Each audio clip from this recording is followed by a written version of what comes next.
आज हम बनाएंगे शादियों वाली मखाने की सब्जी। अक्सर हम शादियों में खाते हैं मखाना मटर, मखाना काजू, और इस सब्जी में जो खास है वो बहुत ही अमेजिंग है, इसीलिए इसे पूरा देखिए। तो चलिए शुरू करते हैं। Hello friends, welcome to food flavour. तो सबसे पहले हम लेंगे 1 कप मखाना। इसे रोस्ट कर लेंगे लो टू मीडियम फ्लेम पर करीबन 6-7 मिनट के लिए, ताकि ये अच्छे से रोस्ट हो जाएं। अब ये अच्छे से क्रिस्पी हो गए हैं, इन्हें निकाल लेंगे। अब यहाँ पर सेम कढ़ाई में घी डालेंगे करीबन 3 से 4 चम्मच। आप ऑयल में भी बना सकते हैं, पर घी डालने से सब्जी में बहुत ही अच्छा रिच फ्लेवर आएगा। अब यहाँ पर मैंने लिए हैं खड़े मसाले, 1 तेज पत्ता, 2 लौंग, 2 इलायची, 1 दालचीनी का टुकड़ा, थोड़ा सा जीरा, और यहाँ पर डाल देंगे। इन्हें चलाएंगे कुछ सेकंड्स के लिए। अब यहाँ पर मैंने 3 से 4 प्याज कट करके डाला है। इसे आप किसी भी शेप में, मोटा, चौकोर, जैसे भी काट सकते हैं। अब इसे कुक कर लेंगे। बस थोड़ा सा पिंक कलर आने तक कुक करेंगे। अब यहाँ पर प्याज अच्छे से कुक हो गया है, पिंक हो गया है। अब हम इसमें डालेंगे 3 से 4 टमाटर कटे हुए, 2 हरी मिर्च। इन्हें भी आप कैसे भी कट कर लीजिए, क्योंकि इन्हें वैसे भी हमें ग्राइंड करना है। अब टमाटर भी अच्छे से सॉफ्ट हो जाए, इसके लिए यहाँ पर डालेंगे 1 चम्मच नमक, 1/4 चम्मच हल्दी पाउडर, और इसे कवर कर देंगे 3 से 4 मिनट के लिए।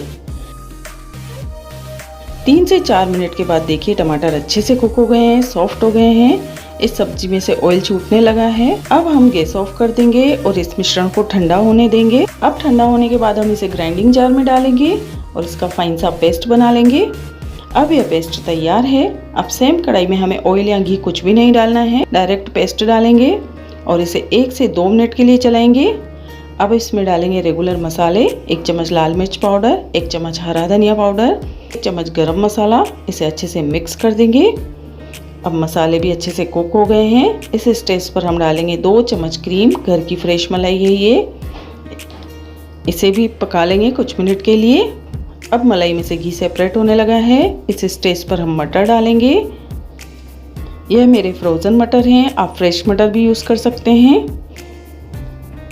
अब इसमें हमारे रोस्ट किए हुए मखाने डाल देंगे और यहाँ पर थोड़े से मखाने में बचा लूँगी। अब मटर और मखाने अच्छे से मिक्स हो गए हैं। अब मैंने जार में थोड़ा सा पानी डाला है, वो इसमें डाल देंगे। आप कंसिस्टेंसी अपने हिसाब से एडजस्ट कर सकते हैं, बस मुझे इतनी थिकनेस चाहिए। थोड़ा सा पानी और ऐड कर देंगे। आप इस स्टेज पर नमक फिर से टेस्ट कर लीजिए और एडजस्ट कर लीजिए। इसे कवर कर लेंगे ताकि मटर और मखाने अच्छे से पक जाएं।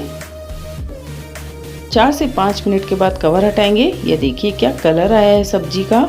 जब मखाने ग्रेवी के अंदर आ जाते हैं ना, तो थोड़ी साइज छोटी हो जाती है। यकीन मानिए, आपने अपने गेस्ट को हमेशा पनीर, छोले, कई टाइप के व्यंजन खिलाए होंगे, लेकिन मखाने की तरफ आपका ध्यान नहीं गया होगा। इस बार आप यही खिलाइए, आपको बेहद पसंद आने वाले हैं।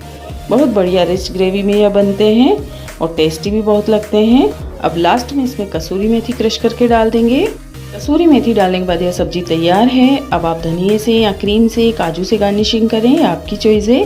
कंसिस्टेंसी देखिए बिल्कुल ऐसी ही होनी चाहिए। मैंने यहाँ पर काजू थोड़े से घी में रोस्ट कर लिए थे, ऊपर से डाल देंगे।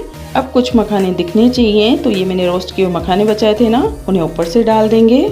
ये जब आप प्लेन रोटी के साथ खाएंगे ना, बहुत ही अच्छी लगेगी सब्जी। तो तैयार है मटर मखाने की सब्जी, बहुत ही कम मसालों के साथ। तो आप इस रेसिपी को ज़रूर से ट्राई कीजिए। अगर अच्छी लगे तो प्लीज़ कमेंट में ज़रूर बताइए। वीडियो पसंद आए तो लाइक कीजिए, शेयर कीजिए, और अगर आप मेरे चैनल पर नए हैं तो प्लीज़ सब्सक्राइब करने में कोई कंजूसी मत कीजिए।